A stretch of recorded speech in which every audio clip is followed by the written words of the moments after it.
নমস্কার বন্ধুরা, welcome to my channel মাঠে ময়দানে অফিসিয়াল। বন্ধুরা, এই ভিডিওতে আমি ইস্ট বেঙ্গল, মোহনবাগান ও ইন্ডিয়ান ফুটবল নিয়ে কিছু কথা বলবো। যারা যারা এই ভিডিওটা দেখছো, প্লিজ আমার চ্যানেলটা সাবস্ক্রাইব করে নিও ইন্ডিয়ান ফুটবলের এরকম আরও আপডেট পেতে। তো এবার চলে আসি কালকে ওয়ার্ল্ড কাপ কোয়ালিফায়ারে ভারতের ম্যাচ ছিল আফগানিস্তানের সাথে, সেই ব্যাপারে। তো ম্যাচটা 0-0 ড্র হয়েছে। ম্যাচে ভারতেরই বেশি প্রাধান্য ছিল, যেখানে প্রচুর আক্রমণ করেছে ভারত, কিন্তু গোলের মুখ খুলতে পারেনি। অনেক প্লেয়ারই ভালো ভালো সুযোগ মিস করেছে, যেমন মানভীর প্রথমে একটি হেডে সহজ সুযোগ মিস করেন, হেডটা ঠিকঠাক কানেক্ট করতে পারেননি, হেডেই বেশিরভাগ সুযোগ মিস হয়। যেমন বিক্রম প্রতাপ সিং একটি হেড মিস করেন, সুনীল ছেত্রী একটি সিটার মিস করেন। এরা সবাই ঠিকঠাক হেড কানেক্ট করতে না পারার কারণে কিন্তু গোলের দরজা আর খোলেনি।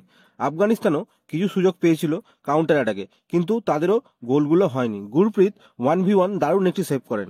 যাই হোক, এই হলো ম্যাচ সামারি। এবার আসি কাল আরএফডিএল এর ম্যাচগুলোর কথায়। তো কালকে মোহনবাগান 2-2 ড্র করে ইউনাইটেড স্পোর্টসের সাথে। মোহনবাগানের দুটো গোল করেন, একটা দীপেন্দু এবং অপরটি সুহেল ভাট। এবং ইস্টবেঙ্গল 2-0 গোলে মোহামেডানকে হারিয়ে মিনি ডার্বি জিতে নিয়েছে, যেখানে একটি গোল করেন শ্যামল বেসরা। তার আরেকটি গোলও হতে পারত, কিন্তু সেটা ওন গোল দেওয়া হয়। কাল কিন্তু শ্যামল দারুণ খেলেছেন, এবং যার ফলে ইস্টবেঙ্গল জিতে আরএফডিএল এর পরের রাউন্ডে কোয়ালিফাই করলো। ইস্টবেঙ্গল এবং মোহনবাগান দুজনেই কিন্তু আরএফডিএল এর পরবর্তী রাউন্ডে কোয়ালিফাই করলো। তো আশা করা যায় এরপরে মোহনবাগান ও ইস্টবেঙ্গল মুখোমুখি হবে এবং আরেকটা ডার্বি হবে। অন্যদিকে ইন্ডিয়ার আন্ডার-23 যে দুটি ফ্রেন্ডলি ম্যাচ আছে মালয়েশিয়ার সাথে, শোনা যাচ্ছে সেই ম্যাচগুলো ক্লোজ ডোর হবে, তাই কোনো ব্রডকাস্টিং হবে না। তো আপাতত ম্যাচগুলি দেখার কোনো সম্ভাবনা নেই। এখন দেখা যাক, পরবর্তীতে ডিসিশন যদি চেঞ্জ হয় তখন হয়তো ম্যাচগুলো দেখা যাবে। এরপর যদি আমরা কিছু ট্রান্সফার রিউমার নিয়ে কথা বলি, তো প্রথমেই বলি নর্থ ইস্ট ইউনাইটেডের ডিফেন্ডার মোহাম্মদ আলী বেমামারের কথা।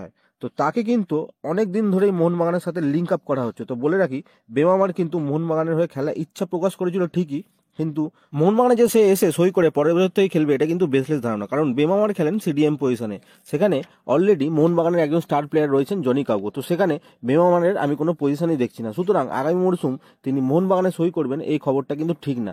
শোনা যাচ্ছে জনি কাউকোর সঙ্গে কিন্তু আরও 1 বছর চুক্তি বাড়াতে চলেছে মোহনবাগান। এখন এই সিজনে জনি কাউকো হুগো বুমোসের জায়গায় আসার পর কিন্তু মোহনবাগানের ফর্ম আবার ফিরে এসেছে, এবং তারা এখন লিগ সিল টাইটেল রেসেও ফিরে এসেছে। সেখান থেকে শোনা যাচ্ছে জনির সাথে কিন্তু আরও 1 বছর কন্ট্রাক্ট এক্সটেন্ড করতে চলেছে মোহনবাগান। এরপর যদি আমরা ইস্ট বেঙ্গলের কথায় আসি, তো প্রথমেই বলি কাল থেকে এটা সব থেকে চর্চার বিষয় সেই পাঞ্জাব এফসির মিডফিল্ডার মাদি তালালকে নিয়ে।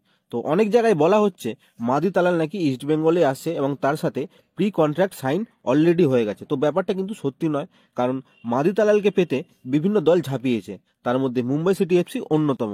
মুম্বাই কিন্তু বেশ বড় অঙ্কের অফার দিয়েছে মাদি তালালকে, কারণ গ্রেগ স্টুয়ার্ট চলে যাওয়ার পর তাদের অ্যাটাকিং মিডফিল্ড পজিশনটা কিন্তু ঠিকঠাক ফিট হচ্ছে না। অ্যালবার্তো নোগুয়েরা যেখানে ফিট ইন করতে পারছে না, সেখান থেকে মুম্বাই সিটি এফসি কিন্তু বেশ চেষ্টা করছে মাদি তালালকে পেতে। আবার ইস্ট বেঙ্গলে কিন্তু মাদি তালালকে একটা ভালো অফার দিয়েছে এবং তারাও আসরে নেমে পড়েছে।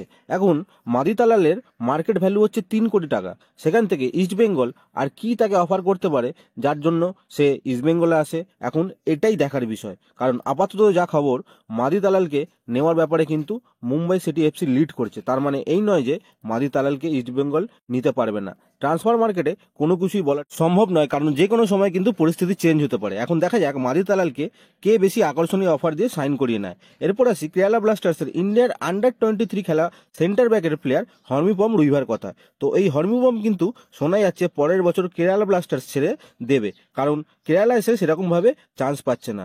এরকম অবস্থা ইস্টবেঙ্গল কিন্তু হর্মিপমকে পেতে ঝাঁপিয়েছে। ইস্টবেঙ্গলের সেন্টার ব্যাকের সমস্যা বরাবরই রয়ে গেছে, কারণ লালচুংডুঙ্গা কিন্তু একদমই কনসিস্টেন্ট না। তার পারফরমেন্স বিচার করলে হতাশাই বেশি দেখা যাবে। সেখান থেকে একজন ভালো ডিফেন্ডার ইনক্লুশন করা কিন্তু খুবই জরুরি টিমের মধ্যে। এখন এই হর্মিপম কিন্তু খুব ভালো একটা অপশান, এবং ইস্টবেঙ্গল কিন্তু তাই তাকে পেতে আগ্রহী শোনা যাচ্ছে। তার এজেন্টের সাথে কথাবার্তা অনেকটা এগিয়েছে। এর আগেও কিন্তু হর্মিপমকে পেতে চেয়েছিল ইস্টবেঙ্গল, কিন্তু তখন সম্ভব হয়নি। হর্মিপম কেরালাতে থেকে গেছিলেন, কিন্তু এইবার হর্মিপমের ইস্টবেঙ্গলে আসার যথেষ্ট সম্ভাবনা আছে। এখন দেখা যাক কি হয়। এরপর আসি ইস্টবেঙ্গলের আরেকটা নির্ভরযোগ্য প্লেয়ার মাঝ মাঠের স্তম্ভ সাউল ক্রেসপোর কথায়। তো সাউলের সঙ্গে কিন্তু কন্ট্রাক্ট এক্সটেন্ড করতে চলেছে ইস্টবেঙ্গল, এবং সেই নিয়ে সাউলের এজেন্টের সঙ্গে কিন্তু একটা নেগোসিয়েশন চালাচ্ছে ইস্টবেঙ্গল। সাউলের এজেন্ট কিন্তু একটা মাল্টি ইয়ার ডিল চাইছেন, এবং ইস্টবেঙ্গল কিন্তু 2 বছরের চুক্তি চাইছে সাউলের সাথে। এখন দেখা যাক ডিলটা কত বছরের হয়। সাউলের সবেমাত্র 26 বছর বয়স, এবং তার খেলার ক্যালিবার সম্পর্কেও কিন্তু সকলে অবহিত। সেখান থেকে বেশি বছরের ডিল সাইন করতে কিন্তু কোনো অসুবিধা থাকার কথা না। এখন দেখা যাক শেষ পর্যন্ত কি হয়। তো আজকের ভিডিওতে এতটুকুই, দেখা হচ্ছে আবার পরের ভিডিওতে। নমস্কার।